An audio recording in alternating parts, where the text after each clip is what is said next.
Welcome, come one, come all, to the first edition of Real Talk right here on the NAV network. That is REEL, Real Talk. I am Joshua VanDerNoord, hosting the special movie review show. I am joined, of course, by Kinoflex. Yep, Kinoflex of Kinoflex Reviews. If you're curious of what type of content I produce, it's movie reviews, response videos, and more. So to go check me out on YouTube. Please do. And of course, the bright and beautiful John Ward. Thank you for joining us, John Ward. I couldn't get my Reservoir Dogs sunglasses on because I'm already wearing glasses, so I went with the cop hat, and now I look like I should be in a gay bar. You do look like one of the Village people. Or like I just got out of the Navy or something. But you can find me on YouTube at John Ward Cinematics. Really looking forward to joining Josh and Kinoflex talking about movies, which is a nice change of pace for me, something I love dearly and one day hope to make. I love it. I'm very excited. And before we get into today's topic, this is something we discussed about in a private meeting beforehand, something I'm not aware of, and I was hoping you could share with me and the NAV audience. Who is Joe Boo, and what's the story behind this guy? Oh, he's a movie reference from the movie Major League. Directed by, I believe, David S. Ward. Not related, unfortunately.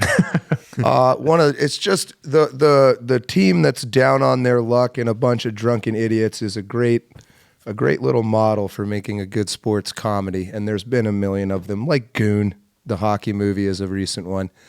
But Major League was sort of the main sports movie that kicked that off. It has an absolutely star-studded cast. Charlie Sheen is winning. Tom Berenger, Wesley Snipes before he started evading taxes. It's just fantastic. Joe Boo is a voodoo doll that is worshipped by the character Pedro Serrano. The actor for that is the black guy who became the Allstate spokesman or some shit. Is that right? I think so. Or whatever. No, now I'm being racist by accident. Who is... He became some kind of... The supporting character in the Mission Impossible movie. Oh, he's in a ton of stuff. Yeah. Anyway, he can't hit curveballs, so he sacrifices fried chicken and things like that to Joe Boo to hit the curveball because his bats are afraid. So our bats here are not afraid because we... That's funny. I've never seen Major League. I got to watch it now. That sounds funny. And if you know who the Cleveland Indians are, it's fucking hilarious. I would imagine they're a baseball team.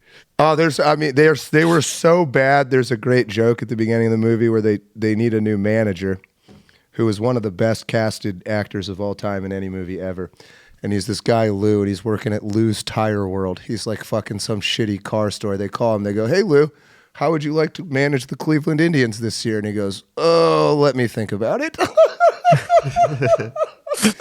They were so bad, and that just sets the tone for the whole film. So anyway, but that's not the film we're talking about today, Josh. That's absolutely right, John. Today we are honing in on the category of One Room, and we decided to talk about Quentin Tarantino's debut film, Reservoir Dogs.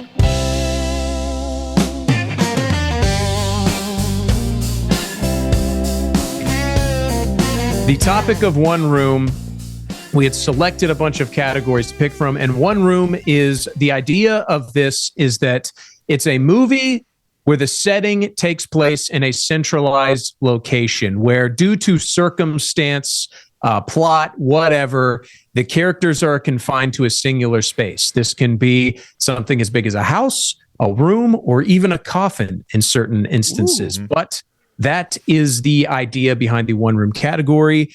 And we wanted to go with kind of the obvious pick for our main review. And Reservoir Dogs being, a Tarantino film, it obviously has a lot of name recognition. And personally, I think it's just one of the greatest films ever. I love this movie. I've seen it 100 times easily. Yeah, I definitely agree with you there, Josh. And I was really happy to see that you and John decided to talk about this movie first, because as far as I remember, this was one of the earliest films where I developed a love for cinema and filmmaking, because this is one of those films that made me realize that filmmaking has a lot more to offer than just like standard like action blockbuster or whatever you come to expect in a mainstream sense. As Reservoir Dogs delves deeper into human emotions, more abstract like situations, and it really broadened my horizon. So I would definitely say that this is a great entry level film for art house cinema, if it could be considered that. I agree with Jack, and I absolutely love the one-room movie concept, sometimes called a compartment thriller. You referenced obliquely the movie Buried. The whole idea, it's actually often budget-driven. It's a way to save money. You start to go make a movie, or what ways can I save money? The obvious one is shoot everything in a single location, and even better, just have them talking. And that's a pretty cheap way to make a movie, but it places immediate constraints on you as a filmmaker, which means your story and dialogue must be excellent. Yes. It must be excellent because all of the drama and thrills, and now Reservoir Dogs has a few exceptions, like the little cutaway scene of Steve Buscemi running from the cops. How did you get out? I shot my way out. Everybody started shooting, so I blasted my way out of there. But you know, there's a few. They did get I think Quentin Tarantino was going to try to make Reservoir Dogs in black and white for $30,000, and he ran into a producer friend and said, "No, this is a movie. Let's get some money." So I think they raised like $1.5 to $3 million, and Harvey Keitel signed on as a producer once he read the script, and so they were able to do it right. But in general, the one-room movie or the compartment thriller, there's many of them. They're sometimes well done, sometimes not, but it forces you to have a great story. And Reservoir Dogs asks the question, kind of, what are bank robbers like as normal people? Mm-hmm. And then what are they like in the in-between interstitial spaces of a bank robbery? It is a bank robbery movie in which you never see the bank robbery. Yes. You see everything before, and then you see everything after it all goes horribly wrong. And the drama is kind of about, there's a mole. They think somebody was a cop, was a plant. Turns out to be Tim Roth. Great story there. The commode scene, right? Or what does he call it? The commode story. The commode story. He's acting. He's learning an acting script within a movie. It's great. But so Reservoir Dogs, essentially a one-room movie, has to be story-driven, dialogue-driven. That turns out, this is Tarantino's debut film. That turns out to be his absolute forte, writing dialogue. And then he was able to raise enough money to get some real actors, some of them at the beginning of their career, and it turned into an awesome show. What makes Quentin Tarantino such a great director is that he has broad appeal. He can appeal to people. He's able to appeal to people who aren't necessarily into movies, but they just want like a good story. They just want to sit down and have a good time, and he's able to deliver on that. However, if you're someone who like really loves movies, he's someone you can revisit and say, "Oh, like I wonder if this holds up on a rewatch." And when you do, like you realize, "Oh wow, this is good for a reason. He actually knew what he was doing." And typically when I was like younger, I was like, okay, well, now that I've experienced Tarantino, it's time for me to watch real movies, like real cinema.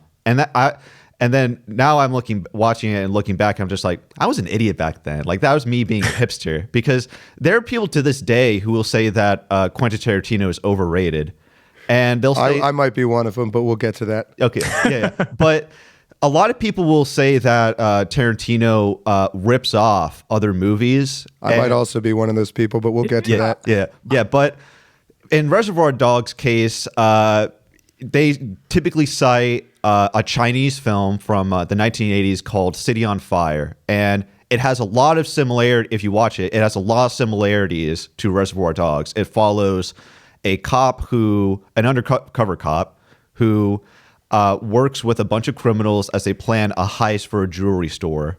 And things go awry, like at the heist, like Reservoir Dogs, and the undercover awry. Awry, sorry. Slip of the tongue. They go awry. Things went awry. No one will know what we're saying. All right, there we go. Sorry, Jack, keep going. So things go awry at the robbery, and the undercover cop gets shot, and he's forced to be held bleeding, dying by his fellow robbers who don't realize that he's a cop, and he has to keep up the shtick. He has to keep up this facade until help arrives, and again, things don't work out in the end. So people point at that and say, "Hey, Tarantino he isn't as good of a director as people think. Like he just stole the concept for City on Fire. And while it is true that he borrowed the concept of City on Fire, as well as an early film from Stanley Kubrick called The Killing, it's an excellent film noir from the 1950s. Ooh. I would say like Reservoir Dogs is an improvement on City on Fire, because what people don't like, what people like about Reservoir Dogs isn't necessarily the plot involving the heist, because as John said, the heist itself is skipped over. What people love about it is the dialogue and the on-screen chemistry between the cast. But I would say that's a fairly good, if maybe even charitable, analysis of Tarantino. Number one, Tarantino is a total cinephile. The guy truly loves movies. He has an encyclopedic knowledge of movies, and he has gone back 100 years to every American and foreign film. And I think Tarantino is not a great creator. I think where his worst films are the ones that are wholly his own. Where he excels is where he'll find these kernels of stories, not unlike Kubrick did. Almost every Kubrick movie is based off a book, although he totally changes. Like The Shining is the famous one where Stephen King fucking hated. And then, I gotta jump in here and say I think we can quibble about like what, is Quentin Tarantino stealing or is he paying homage, as they say. And I do agree with you, John, that I think that Quentin Tarantino is not a creative, but he is a masterclass at what he does, which I would say is improving on things. Because that's a good discussion to have, actually, is just because a story already exists, does this mean it can't be replicated and improved on? Now, obviously, like it's a common trope nowadays to talk about how every movie's a sequel or a remake, but the problem is they're remaking things that are cult classics or just classics in general that stand on their own merit. And they're remaking them for a quick cash grab. Like The Running Man? Tarantino, yeah. I'm going to review that. That's going to be my next video. I thought that sucked. I'm sure it did. But Quentin Tarantino taking, Man on Fire and doing his own spin on it. City on Fire, yeah. City on Fire. I don't think it's the worst thing in the world. But to get into it, I want to start out by talking about, let's start at the opening scene in the diner. Yes. iconic. This is what put Tarantino on the map, was going into this movie. If you didn't watch the trailer, if you didn't know what it was about, you're just seeing these guys. They're probably businessmen. They're dressed in nice suits. They're sitting at a circular table in a diner, having a good conversation. And what I love about this diner scene, of course, obviously, is the dialogue. But if you actually analyze everything going on, this diner scene is basically a miniaturized version of the entire rest of the movie. Yes, it is. It foreshadows all of the characters, tells you everything you need to know about them. Yes. So how about we go about this chronologically? So we have Joe, the mob boss, already getting to a fight with Mr. White, who's pretty much our protagonist for most of the film. Harvey Keitel. Harvey Keitel. Yeah. And they're quibbling. Like Mr. White's distracted over Joe, the crime boss, reading over names in his book, and he says Mr. White actually has the balls to take his book and say, "I'm keeping this until we leave because you're fucking annoying me, buddy." And Joe's just like, Give me it back now. Man, what the fuck? Give me back my book. And Mr. Blonde goes played by the late Michael Madsen. He goes over, he chimes in and says, "Hey Joe, you want me to shoot this guy?" And that tells you everything you need to know about Mr. Blonde's character. He immediately goes to violence because that's his psychopathic nature. And it's a thinly veiled joke. It's like you can tell he's being serious, but it's under the guise of "Hey, you want me to shoot this fucking guy?" Sarcastic. Yeah, but Joe leaves and he tasks the men with tipping. He's going to pay for their meal at the diner. Everybody throwing a buck. Yeah, everyone throwing a buck, and they all do, except for Mr. Pink, played by Steve Buscemi. Come on, throw in a buck. I don't tip. You don't tip? No, I don't believe in it. I don't even know a fucking Jew would have the balls to say that. And this is where he lays out his philosophy on tipping. and that he mostly, for most of the time, he doesn't tip. If a waitress or someone goes out of their way to perform beyond excellence in their service, then he'll give them a tip. But Hey, he wants his coffee filled 6 times, Jack. yeah, and he says if they're nothing special, then he doesn't think it's worth giving a tip. And Mr. Blue, who is like only really in this part of the opening scene, says, "What's special? Her going outside with you to suck your dick?" Yeah, yeah. So even though he's a pretty forgettable character, like that was a memorable line from him, and everyone's just fighting Mr. Pink. Like Mr. White is saying these waitresses make shit. Like this is the only profession non-educated women like them can make a living through their tips, and that sort of shows you like his honorable nature. He sticks up for the little guy, foreshadowing how he defends Mr. Orange later from being accused of being a rat.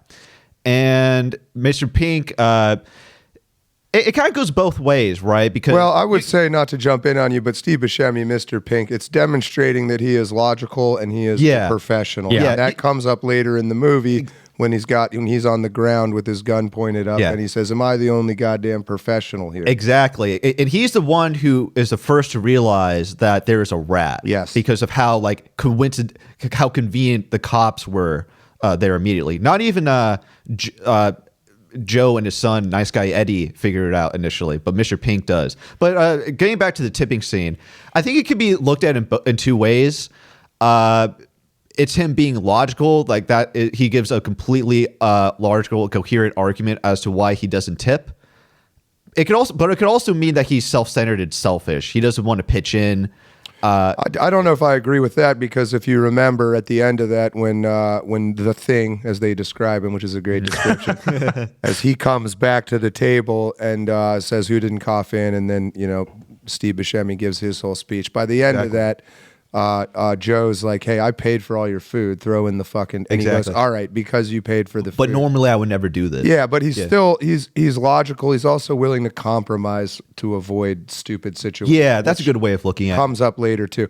But you're exactly right, Jack, is that this opening scene, this is the one room, I know there's multiple scenes in this movie, but it's just a group of guys just sitting at a table, just eating breakfast and having coffee. Yeah. And yet, as you also said, Josh, it's the entire movie in a short summary. It sets up everything you need to know about who these guys are, how they think, and what they might end up doing. Yeah. And then, like all good movies, that turns out to be true. Yeah, but real quick, just to close on the tipping scene, like the foreshadowing, the person who rats out Mr. Pink is Mr. Orange. So You're right. It all comes together. Like it does. It's such a great opening scene. But do you guys want to get into Mr. Pink's philosophy on tipping, or do you think that's just that'll just derail us? Other discussion.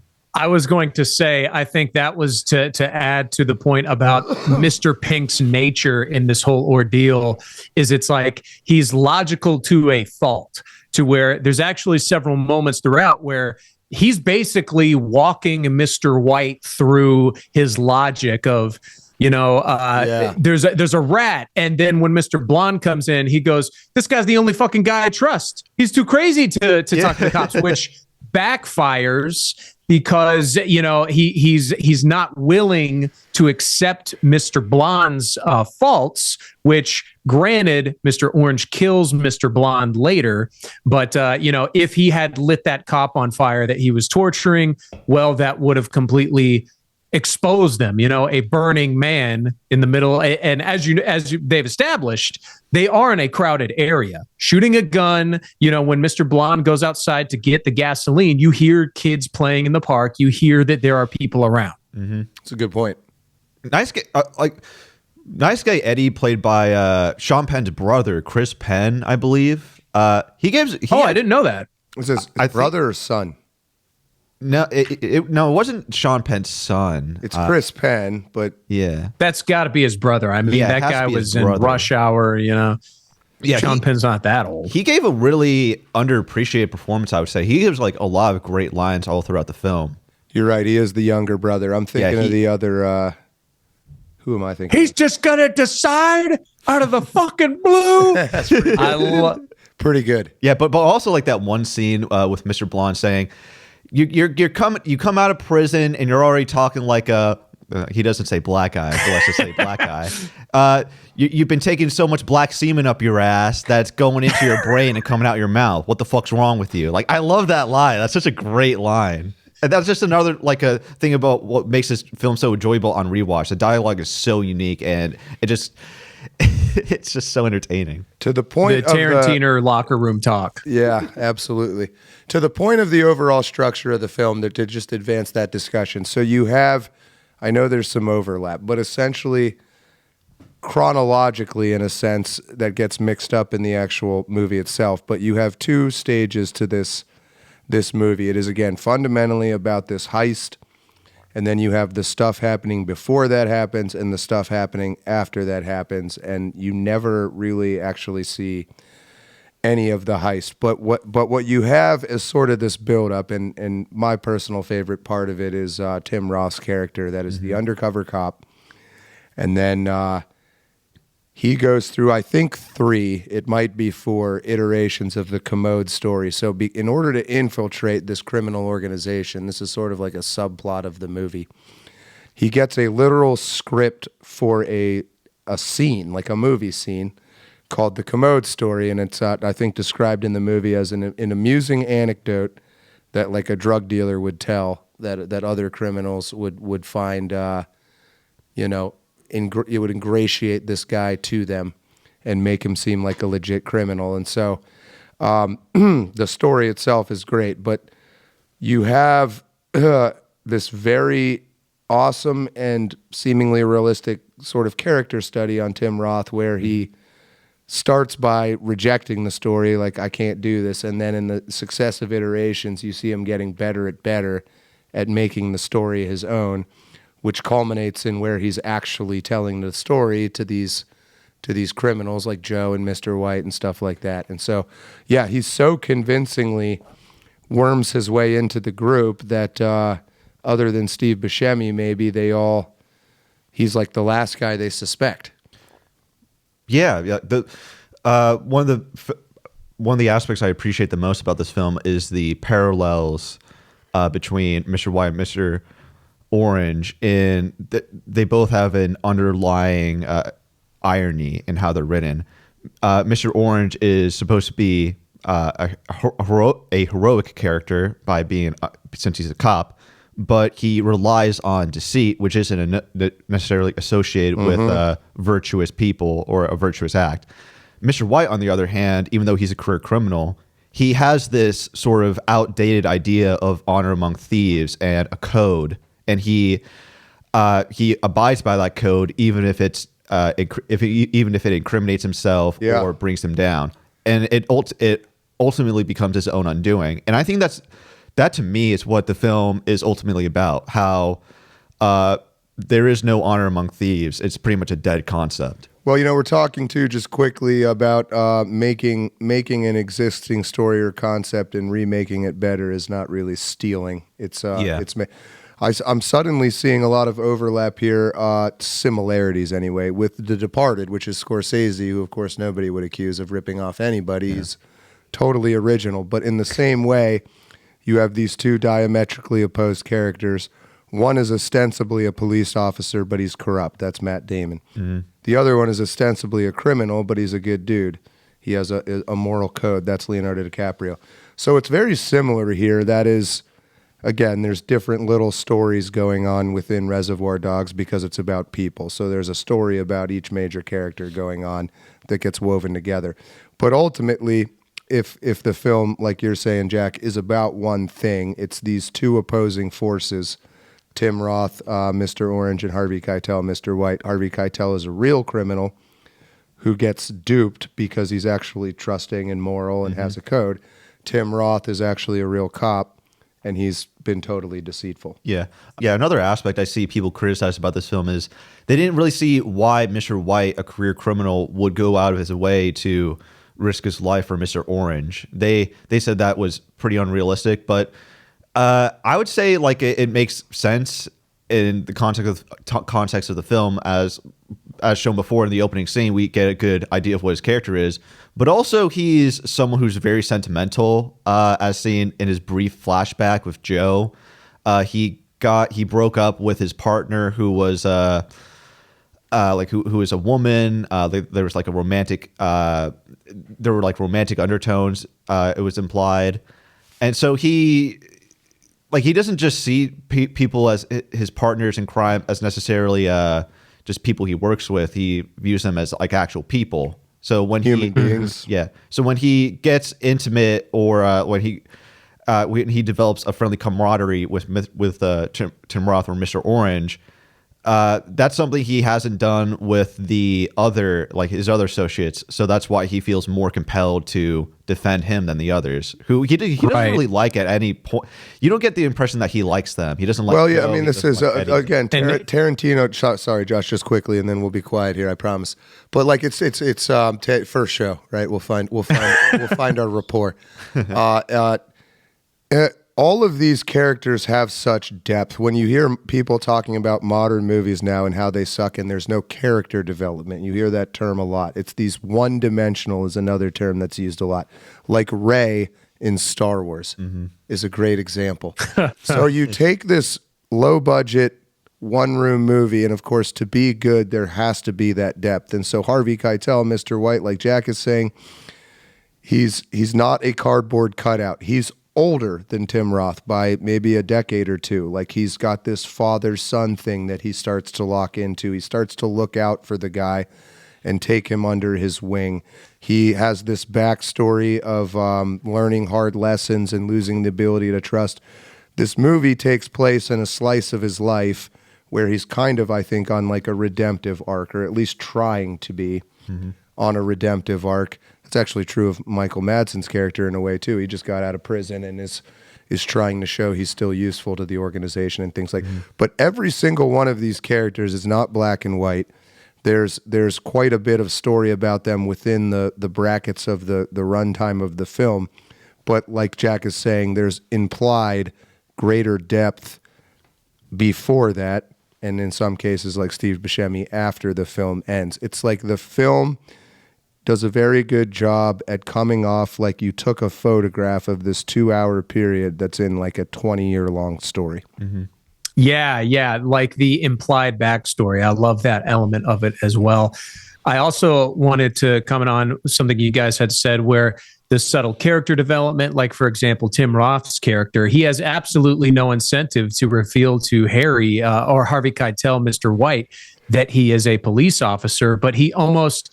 He basically, I don't know if he thought he was going to die, but he confesses to him at the last second, like as the cops are showing up to Harvey Keitel, that he is a cop. There's no reason for him to do that. And and obviously Harvey Keitel realizes what's been going on, shoots Tim Roth's character in the head as retaliation for that. Well, it's just more of Keitel's moral code is, yeah, I think just if you haven't seen the movie, the way it ends is not, spoiler alert.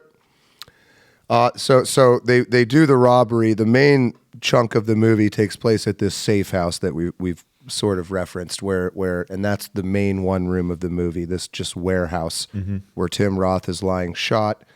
But Harvey Keitel goes through all of this sort of fatherly, the scene where they're in the car and Tim Roth is shot and is panicking, and Harvey Keitel is being a father to him, like, calm down, are you a doctor? He's everything to be a dad, kind of.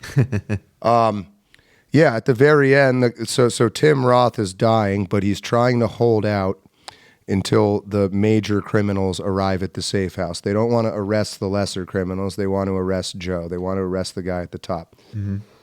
Excuse me. And so, yes, they wait for him to show up. He does. There's that shootout. The cops bust in. The last guys left are, Harvey Keitel. Mr. White. Mr. White and Mr. Orange. And then, Tim Roth. I mean, that's actually really interesting. He has no reason, and he's literally dying and almost dead. Decides anyway to confess, maybe a spark of morality there, that he genuinely likes Harvey Keitel. And then Harvey Keitel shoots him. Yeah, that's what they do to cops.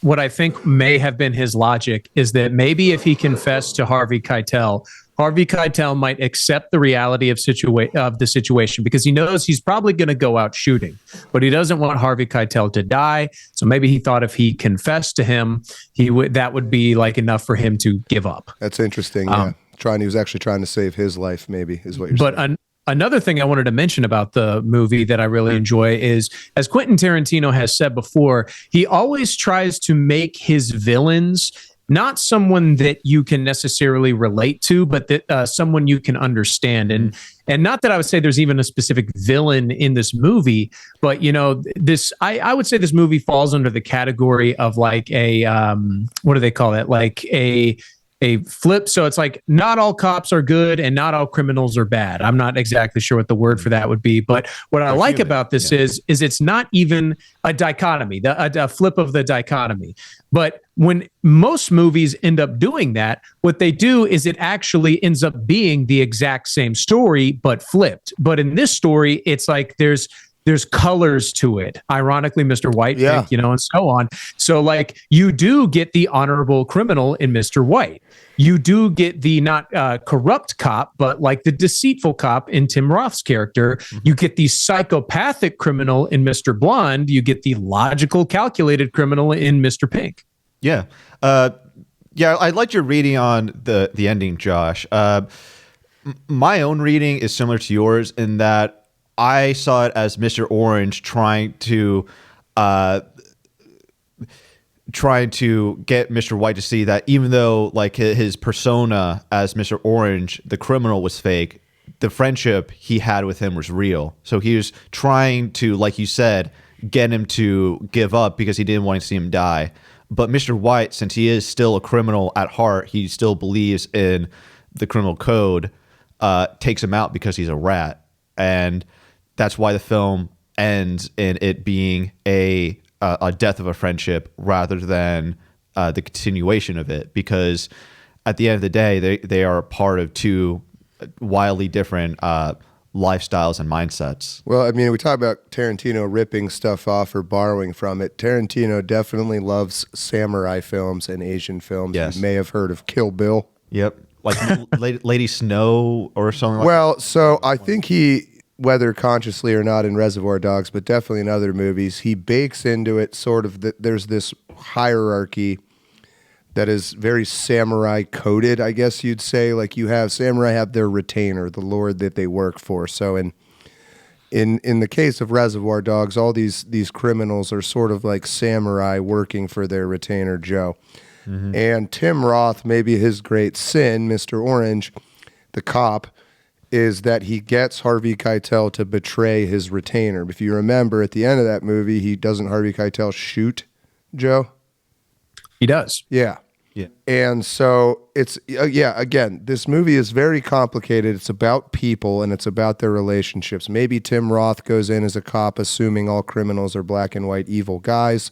He also shoots Michael Madsen earlier, I believe, to save the cop that's being tortured. Yeah, he shoots. So Tim Roth, in the course of this movie, does kill several of the criminals, but he also maybe accidentally ends up getting killed over honor over the one criminal that he comes to like. So the cop that infiltrates the criminals finds some of them to be good and some of them to be bad, which is just kind of interesting. But I kind of wonder if Tarantino didn't bake in a little samurai type stuff into this just because he couldn't help himself. Yeah.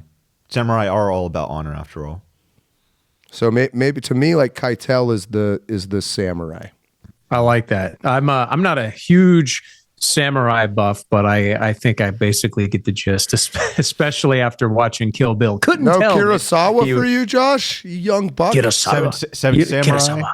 No Seven Samurai? Kurosawa was so massively influential that you have to watch Kurosawa films if you want to call yourself a cinephile. He also didn't just make samurai films. Like you could check out some of his like his more modern day at the time films like High and Low. That was a great film. And it's also kind of funny you mentioned like inspiration for Quentin Tarantino. So I know I had always heard that he took inspiration from the Fistful of Dollars trilogy, The Good, the Bad, and the Ugly. But I had never actually, I saw basically all of Tarantino's films before I watched any of those. Then I watched those and I was basically like, hot damn, like no, like it's obvious what he basically took inspiration from for his movies. Yeah, I trust you saw Once Upon a Time in Hollywood, his last film in 2019. I have, yes. Yeah, so it's like the characters of Leonardo DiCaprio. It's very much a love letter of that era of Hollywood, and it's him like just shaking his fist at how hippies ruined it. Yeah, so it's fun to watch in that regard. So if you want, was that like, his point? I think so, because it was all about.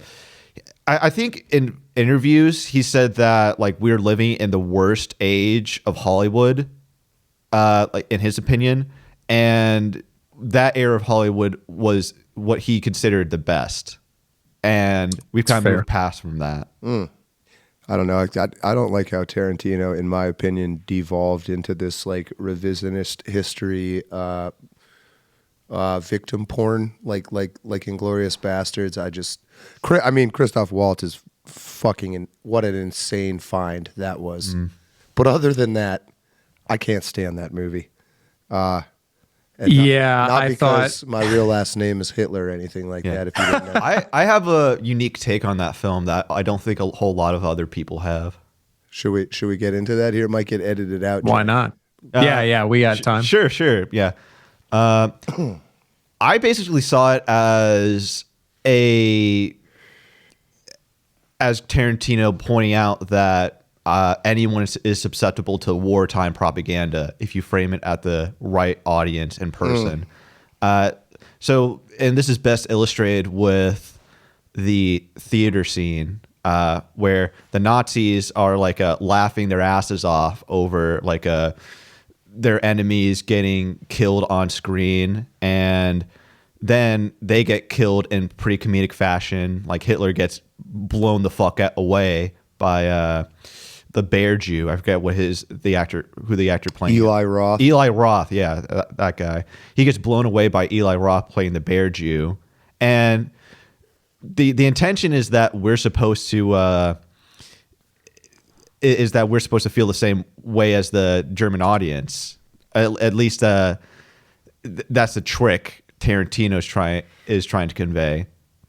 That's a good observation. I never thought about it that way. Yeah, I see what you're saying there, Kinoflex. It's like you do movie reviews or something. But yeah, is there anything else we can talk about regarding Reservoir Dogs that don't really get discussed, or do you think we've exhausted it? So this is something that hot take over here. I'm sure plenty of people have noticed this, but it's one of those things. It's the subtle foreshadowing, kind of like how the breakfast scene is subtle foreshadowing of the whole movie. The entire movie takes place in one room, a warehouse, and it is just our characters in there and a few objects being stored, which happen to all be coffins standing upright, wrapped in saran wrap, all different colors based on the colors of the characters in the movie. I never noticed that. Look at you, Josh. Really? Look at you. Yeah, I never noticed that. That's good. That's good. Now they wrapped them so deeply in saran wrap because obviously if you had coffins not laying down, but literally coffins stood upright that are the colors of the characters' names, it would be like way too obvious. So they like wrap them up so you have to like really look close to see what colors they are. Okay, yeah, I never thought about that before. Yeah, fun little detail for the next view party. Okay. I like it. Speaking of colors. All right, guys, so now we're going to get into the stoplight portion of today's show, and where most movie reviews might just leave you hanging, give you the details, give you the insights of the movie they just watched. What we're going to do is give you suggestions based on the prompt. So today being One Room, Reservoir Dogs being our main pick, what we're going to do is go off of that. John Ward, the amazing, the talented, the genius John Ward, helped me come up with this idea. What we do is we have a stoplight. We rig it up to where you press the button and it's almost like a spin the wheel type thing. It goes red, yellow, green, fast, and then slow. It lands on one. And basically what we do is this. If you get red, we each have picked 3 additional movies on top of Reservoir Dogs. If you get red, that's a movie that is fits the one room category that is worse than Reservoir Dogs. Green is good, better, and yellow is underrated and maybe unknown. So with that being said, we're going to get into it. Let's see if John's genius invention works. It's truly random. We don't know what we're going to get. All right, here I go. Let it go. It's like a little, it'll slow down like a slot machine. All right. Oh, green. Green. So you are green. Let's right. go, dude. So well, hold on. Before you do that, do we want to do that where like you just go ahead and give yours, or do we want to spin the wheel for all of us our own and then go? okay, yeah. I can do Yeah, that. yeah. All right, so All right, I got. so this All right, is so Josh. this is for me. okay. right. And if did you hit it twice, Jack? You bastard. Oh, I didn't hit it twice. All Oh, did he? Hopefully it will be red or yellow if I did this right. Josh is red. I'm going with bad. All right. I mean, I'm assuming that means I'm yellow, but hit it again, Jack. I just want to see if it works. All right. Damn it, man! This better be yellow. It's so dramatic. Hey! I know.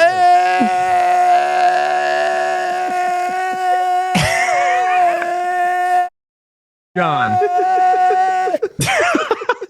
All right, it worked. So Jack was green. Better. All right. So we're going in order of from top to bottom. So bad first, then underrated, then good, which means okay. I'm gonna go first. I see. All right, do it. All right. So I was telling Jack or Kinoflex before we got started, John, while you were taking care of something else, that all of the ideas for movies I had to get us started were ones you suggested in our private chat. So yeah. So I was like, on the off chance that like they go with some of those, I'm gonna have to come up with some new ones. So bear with me. I'm stretching the definition of one room just a little bit here. Fair enough. And I was kind of hoping I would get red because I want to get you guys' take on this. This is a movie not super critically acclaimed, but when it came out, everyone loved it, and I hated it. So this is going to be my bad. It's worse than Reservoir Dogs, and I'm going to go with The Menu. Are you guys familiar with The Menu? Really? That movie Yeah. sucked. That's a great choice. I love that. Thank movie. you. You I love that it? movie. Yeah. You pretentious bastard. You. No, that movie's terrible. Yeah, that movie was garbage and everyone loved it. So The Menu, short summary, is with Ray Fiennes, Anya Taylor-Joy, and Nicholas Holt. I Is believe it's Ralph, isn't it? Ralph Fiennes. it Ralph? I've heard either way. Ralph, Rafe, Fiennes, whatever. He's got some. He's the Nazi guy from one of those movies, Schindler's List.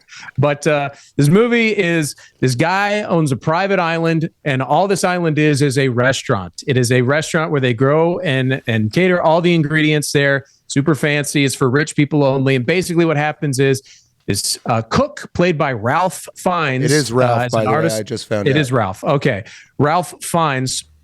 He decides that his life is meaningless. All his work turns to shit in people's bellies, and he decides to kill everyone attending that meeting. So the menu is based off of all these sins these rich people have committed, and it's basically a mass suicide attempt by this guy where he kills himself, his staff, and all of the rich people that attended his dinner.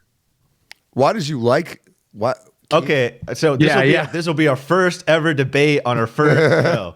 So part of the reasons I really liked this film is because it is basically because it speaks on the struggle of being an artist in the modern age.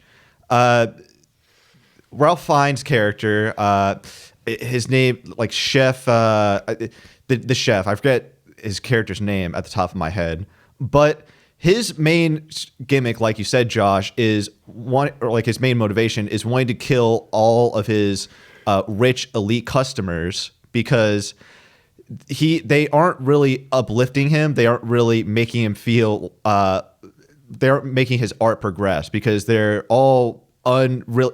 Even though they're rich, they're unsophisticated people. They don't really taste his food for the experience. They just like it. They just consume it because of It's like a status symbol. Yeah, it's a status symbol, like how rich people used to collect pineapples in the past, but then it became out of style once it became accessible. I'm sorry, just hold on. What? Huh? Rich people used to collect pineapples? Yeah. That was an It actual. was a that, status was an actual symbol. that was an actual phenomenon. Like it used to be a status symbol, but then once the poor people started collecting and buying pineapples, then it became a fad. Jack, Kinoflex, like I said, I get I get it, but it's the execution that I think is the problem here, and that's why I didn't like it. And totally fine. I get that you like this is not a dog on you specifically, but I feel like in the just I don't know, not you specifically, like I said, but movie reviewer community, there's sometimes this sentiment that just because a movie has layers, therefore it's good.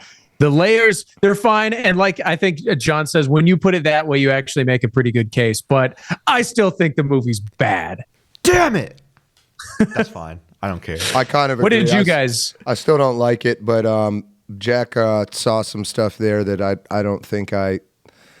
So it's hard to say whose fault this is. Is it my fault or is it the film's fault? But I was pretty checked out by the end of it. I wasn't feeling very charitable in my interpretation of how intelligent it was being. And I tend to fault the movie if that's the case, because I'm a pretty discerning viewer, if I can pat myself on the back. It's the movie's job to carry you along until it wants to deliver its punchline.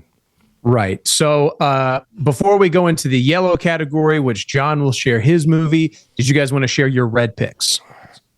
That was Josh's red pick, wasn't it? That was my red pick. Yeah. My red pick was Exam, which is not a terrible movie, I don't think, although the whole punchline of that movie resolves around a very, very transparent twist. Exam is a group of, I don't know, 10 people, let's say, and they go take an exam. Yeah, imagine that. It's like a semi-dystopian near future sort of movie, and there's some mega corporation, and the only way to have a decent life is to get a job with this corporation. And so this is the final round of interviews for this life-changing job for these 10 people, only which one of them will get. And they go into a room, and they're basically given a blank piece of paper, and this guy comes in and tells them a bunch of rules they have to follow, which is you have, 2 hours to finish the exam. You can't write on your paper, which is blank. And there's a cop standing, or a security guy standing in the door with a gun who will shoot you if you break the rules, and you get kicked out if you break the rules. So for me, my red movie, Exam. Okay. Yeah, it's been a couple years since I saw Exam. I should give it a rewatch to see if it holds up or not. But when I was looking for my bad film, like I ran into a lot of elevator movies. Are you going to M. Night Shyamalan us right now? No. Yeah, let's go. Because that is bad. So there's a film called Elevator, like just called Elevator, where they're all trapped and they start turning on each other and just like going crazy. There's a film called Devil, where a group of people find out that they're trapped in an elevator with the devil, and they have to figure out who it is. But the worst one I found, after reading the synopsis of those, I had a core memory come back to me, of a film so bad I blocked it out of my memory that I saw years ago. And I'm not going to tell you the title of it first. I'm going to tell you the plot, and then you guys can guess what it's called.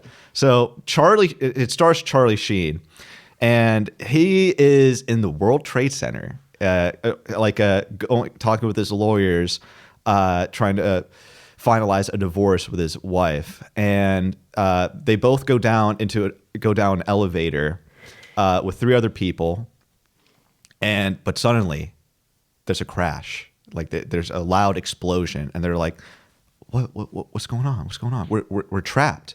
Already, you know someone's gonna die if she's the one helping them, and they're like asking her, "Whoopi, what's going on? What's going on?" And Whoopi Goldberg, "Well, guys, hold on. You're not gonna believe this, but a plane crashed into the World Trade Center."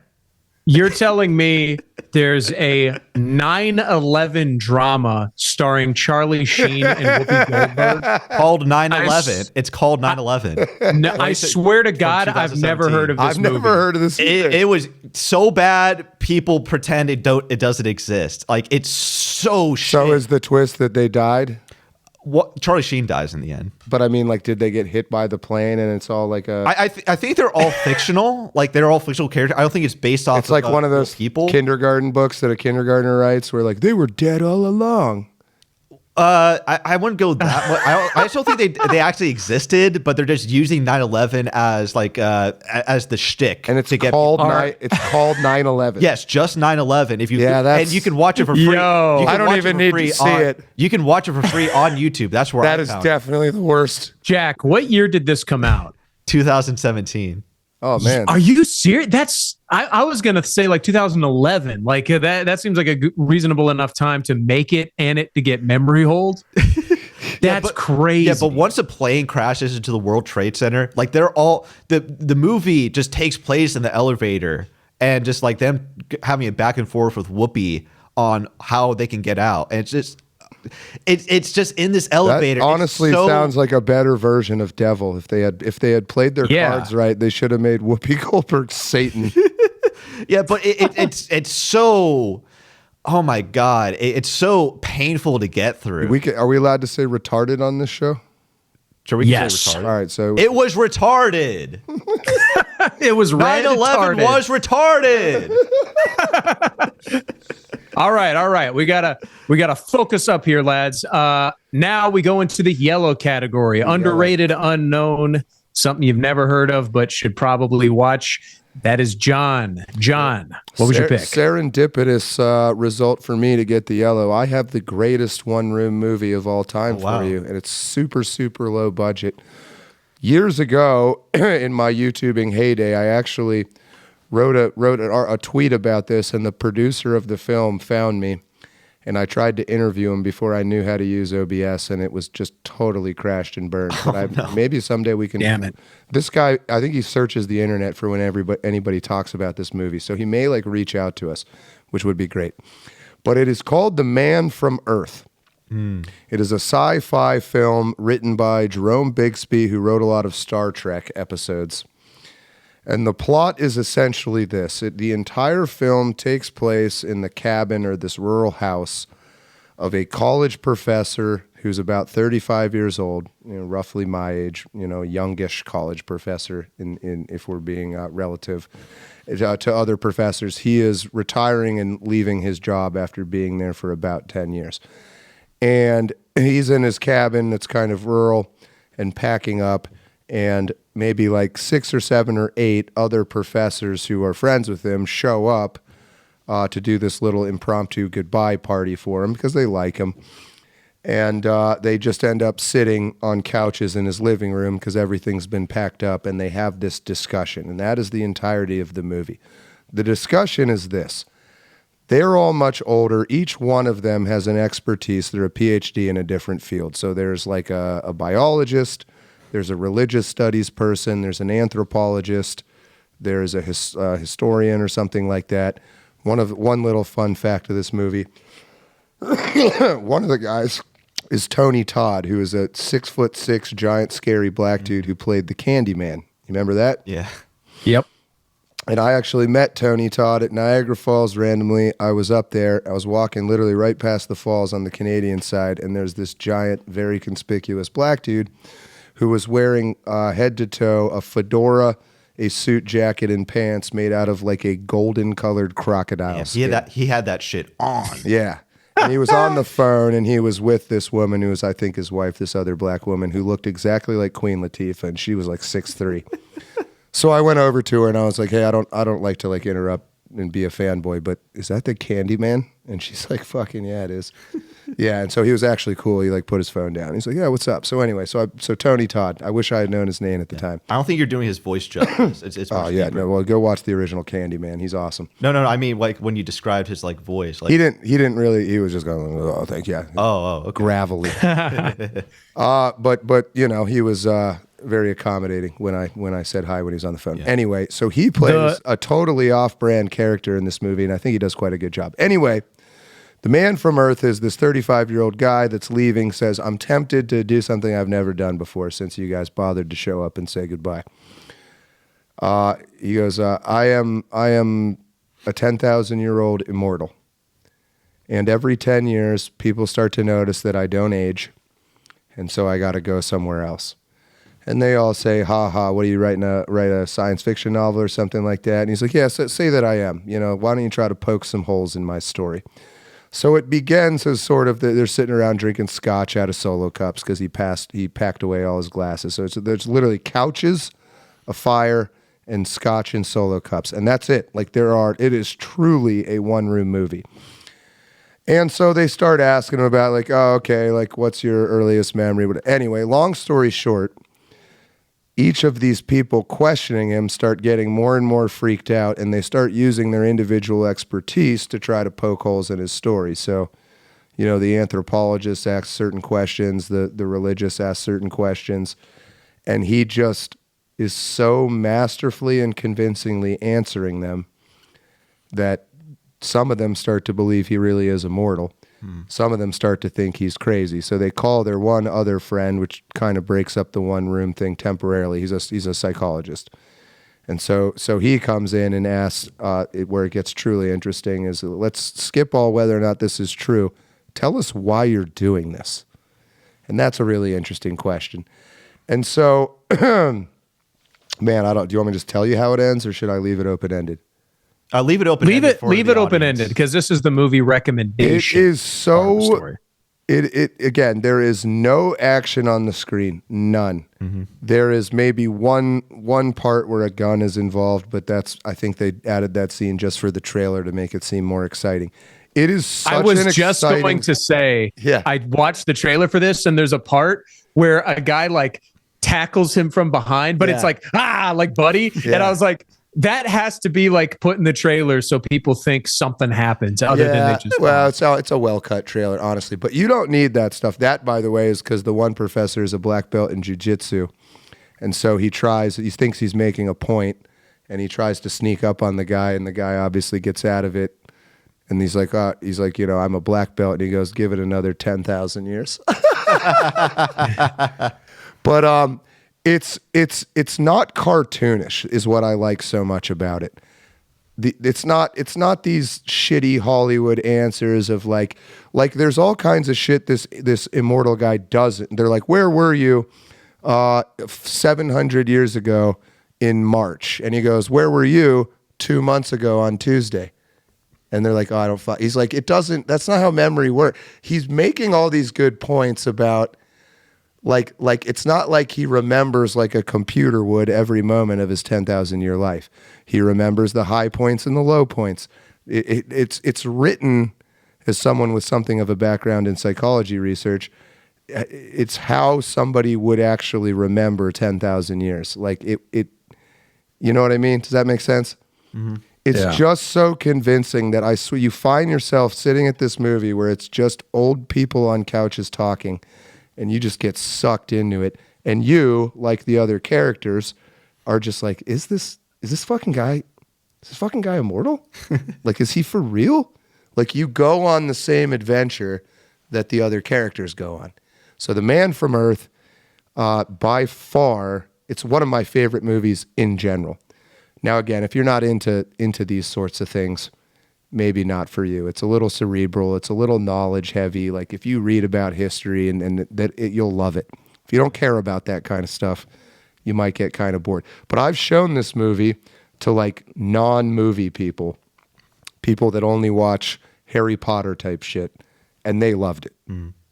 So I'm telling you. Okay. It sounds a lot like I'll say because I had seen clips of this movie on like, you know, Instagram Reels or TikTok or whatever, and I thought it looked pretentious as shit. It does. I thought it looked it like, and I do believe they insinuate. I know you said like, you know, he's like, oh, I don't remember things that way, but they basically insinuated that he was Jesus, and I remember thinking like, what is this? Like, not even because I'm religious, but just like okay, yeah, like the immortal guy is Genghis Khan and Jesus and, you know, whatever. This looks stupid, but you're selling me on it. Like your assessment of it is kind of moving me. The main character is so unpretentious in the way I actually imagine a 10,000-year-old person would become that unpretentious. Like that's what saves it. Is he's honestly almost just like worn out.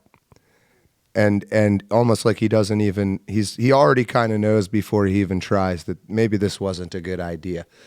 But I think for the sake of the film to have ever increasing stakes, you would immediately realize, if you like to write stories, that he has to have been someone important in history at some point, or else it's just not going to be that interesting. Yeah. And so, yeah, they choose Jesus, but his explanation for that, it's maybe it is. I mean, maybe that's the anti-Christian part that movies can just never quite avoid. But again, his answer for how this went down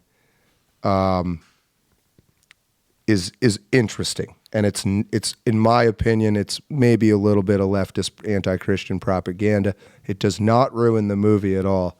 It's just a very, it's like watching a documentary of how an actual 10,000-year-old person might act.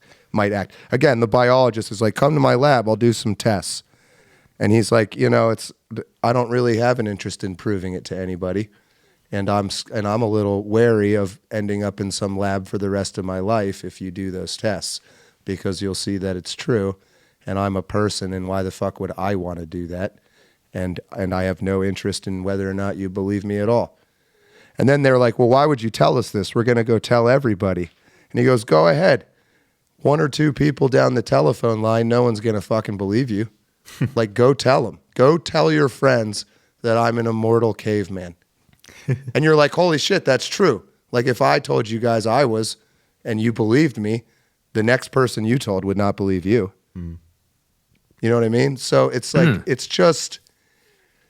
in my opinion, it's very well thought out. It's like he sat down and was like, how would people actually answer these questions if they really had 10,000 years of life experience? And I think he nailed it. Yeah. It's not pretentious. Now, I will say the film does come down strongly on the side of whether or not it answers the question of whether or not he's actually immortal. And this film got so much momentum just from organically over 10 years that they did eventually make a sequel. That one very pretentiously leans into the Jesus thing, and it's awful. Oh, no. I would say, I don't consider... Is it a prequel? No, it's a sequel. I don't consider it canonical. Oh my gosh. It's just a standalone, the first one only, that's all you need. Do not watch The Man from Earth 2. Is it the same, is it like the same concept? Like they're all, like, it's just a one... It's the same immortal guy, although of course this movie was made 15 years later, so the actor has aged considerably, so they had to like come up with an explanation for that, which is that climate change has ruined... Oh, no. Yeah. Let's go, dude. And then he gets kidnapped by these religious zealots.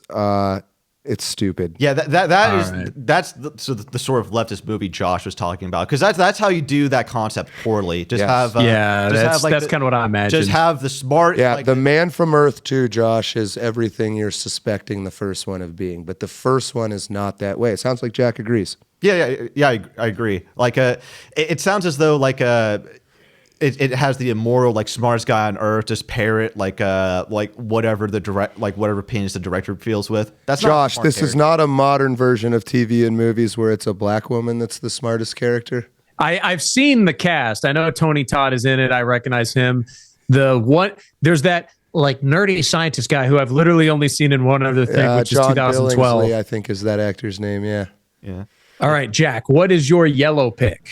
It's a film you guys have never heard before, but you've heard the director. It's Carnage from 2011. It actually has a pretty impressive. Well, who's the director that we've heard of? Roman Polanski. Oh shit! Okay. and that's why I put in yellow, because honestly, it is underrated, but Roman Polanski is a creep, so like that's why I put in yellow. But it's still a good movie, I would say. It stars Christoph Waltz. Christopher Waltz, yeah. We were talking about him before. Yeah. John C. Reilly. Okay. It's hard to imagine John C. Reilly in a serious role, but what did we get? Just in the interest of not having a 3-hour show, Josh, did we get your yellow yet? My pick for the orange category, again, this is one of my picks that is really stretching the definition of one room, just because I had trouble finding some that John hadn't already suggested, is a movie with Chris Evans and Jason Statham called Cellular. Either of y'all seen this? Yes, that's an old one. I haven't seen it. Yeah, this is my underrated one. People have seen it, but like almost no one I know knows about it. It's a movie where there's a woman who is the wife of a senator or congressman, some politician. She's captured, held hostage in an attic, manages to find an old rotary phone, brings it back to life essentially, and it randomly dials Chris Evans. And Chris Evans basically, he becomes convinced that she is actually a hostage. And there's only one phone call in the tank. I can't remember the explanation, but he has to stay on the phone with her the entire movie in order to help find her, in order to help save her life. It's a really good act. So again, most of it doesn't take place in one room. It mainly follows Chris Evans, who is actually going all over the place, all over Los Angeles. True. But she is confined to one room. So one of the main characters is locked away in an attic for the majority of the film. That's my pick for my obscure one-room film. Okay. That's a great pick. It maybe is a little bit of a stretch of one room, but yeah, that was very, very early Chris Evans. That might have even been like the first serious role he had in a feature. It probably was, and it was extremely early Jason Statham, because Jason Statham was the bad guy in the movie, and he had like Did he have hair? one speaking line. He did actually. He had more hair. You're still balding, and I think. Yeah. he was balding, but he hadn't shaved his head yet. That's a really right. good pick though, Josh Cellular. Kind of remind you ever see Phone Booth with Colin Farrell? No, but I've heard about it. I hear it's really good. Yeah, Is that the one with the sniper where he's getting shot at? Well, yeah, he's essentially on a phone call the entire movie. So I've become a little more down on the phone call movies over time, just because it's been done before. And I think Buried is another actually pretty good one room where Ryan Reynolds is buried in a coffin and he has a phone. Is that right? That's right. And here's my thing. There's two actors who I just generally despise, and that's Ryan Reynolds and Matt Damon. So it's hard for me to take Ryan Reynolds, especially when he's in a serious role. It's like, I can't unsee Green Lantern and Deadpool. It's like, that's just Ryan Reynolds. Only really ever, he's like The Rock. He just plays himself. Yeah, exactly. But so yeah, that's it's just that the phone calls become a cheating way to get out of the one room, and I just it can't be a phone call. That's beside the point, in my opinion.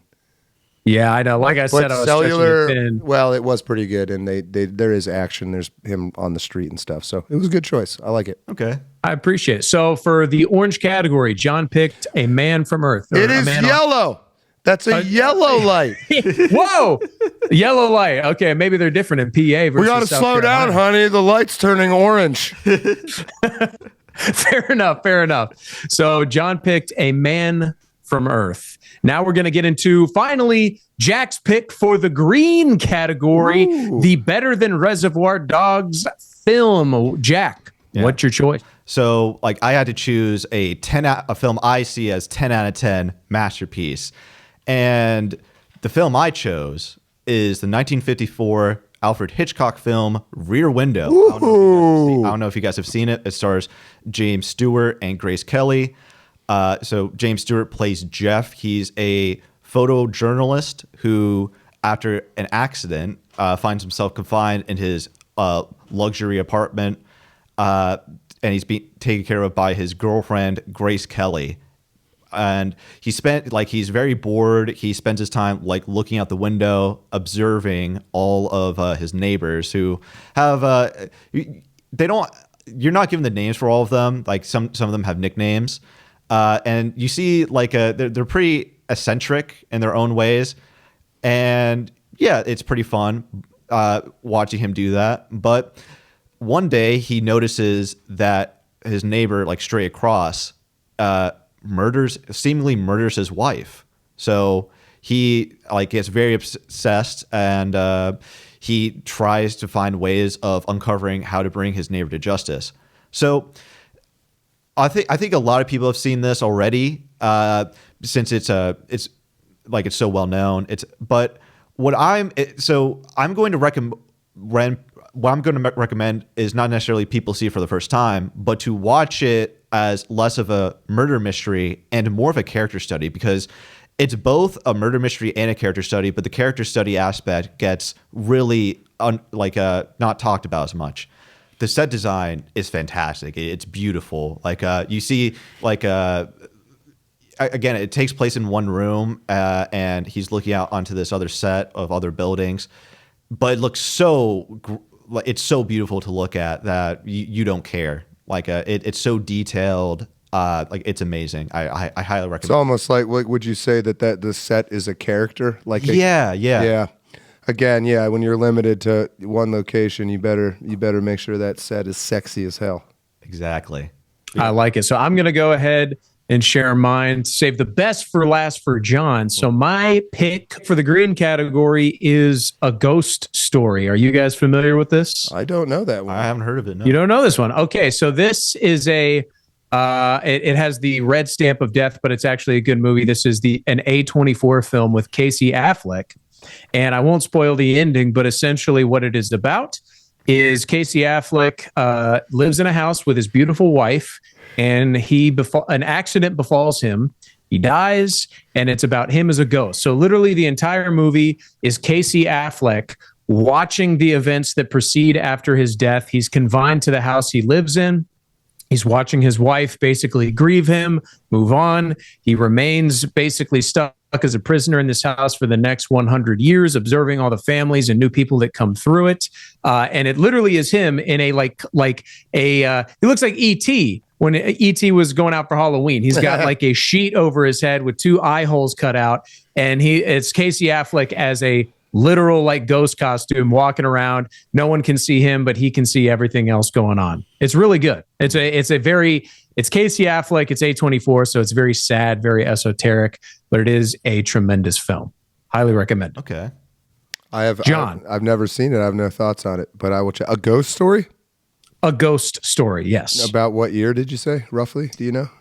What year it came out? I think like 2019, 2018. Oh, okay. All right. Pretty yeah, it's fairly recent. Oh, I hate not to return serve and talk about it, but I'll have to check it out before I can talk about it. Yeah. Green movie, better one-room movie than Reservoir Dogs. I had kind of two because they're very different. I'll quickly say the one because it is not action and violent or anything like that, and that is Glengarry Glen Ross. Yes. Which is a famous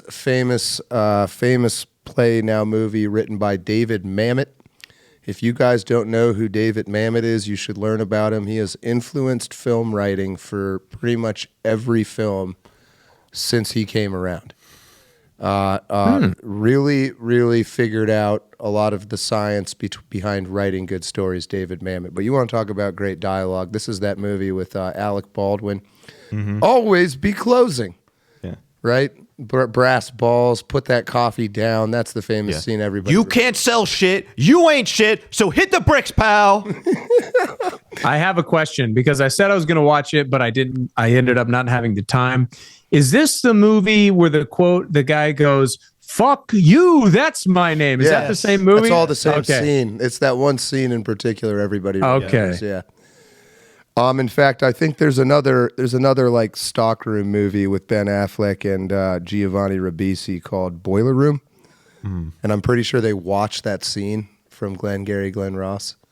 It's like a famous salesman scene.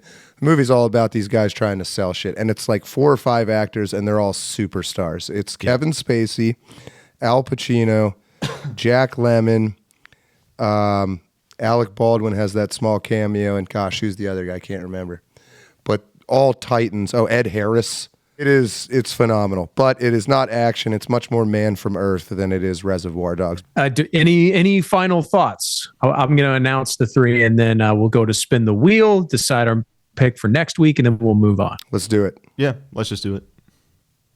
All right, guys. So those are your recommendations for One Room. We have The Menu, A Man from Earth, and we have The Menu. It was your movie. And Rear Window. No, Jack was great. Wait. No, I didn't think we recommended The Window. I thought. Wait, what did I say? You Hold on. Okay, The Menu. That was your bad one. Yeah, that was your bad one. Yeah, so the red one is The Menu. John's orange is A Man from Earth. It's yellow, God damn it. So these are our picks. Your red pick is The Menu. Your yellow pick is A Man from Earth. And your green pick is Rear Window. So these are the movies to enjoy and stay away from. But to get started, we got to pick a topic for next week. So I'm going to go ahead and spin our little wheel here. And our topic for this upcoming week is anti-hero. All right, guys, you heard it here. Anti-hero topic for next week. Go ahead and leave a suggestion in the comments. We'll review it and join us next week to see what our main pick is for the anti-hero category. We had some good suggestions this week for One Room, but with Reservoir Dogs, we had our good, underrated, and bad. Go check those out. Some suggestions for you guys to watch. I want to again thank John Ward, Jack, aka Kinoflex. Go check out their channels. Links are in the description. And go check out my channel. I'm Joshua VanDerNoord. But until then, leave a like, subscribe, and we will catch you guys on Real Talk next week.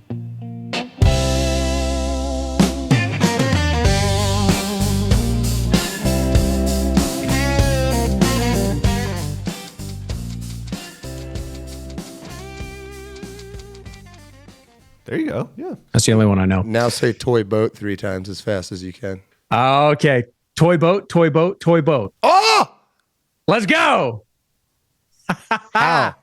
How'd that just happen? Toy boat, toy Practice. boat. Toy boat, toy boat. Toy boat. See, Toy it's harder boat, than toy it boat, toy boat. It's hard, isn't it? Yeah, it is. it's difficult. The problem is not my lips. The problem is my retarded brain. That's the problem here. That's what she said.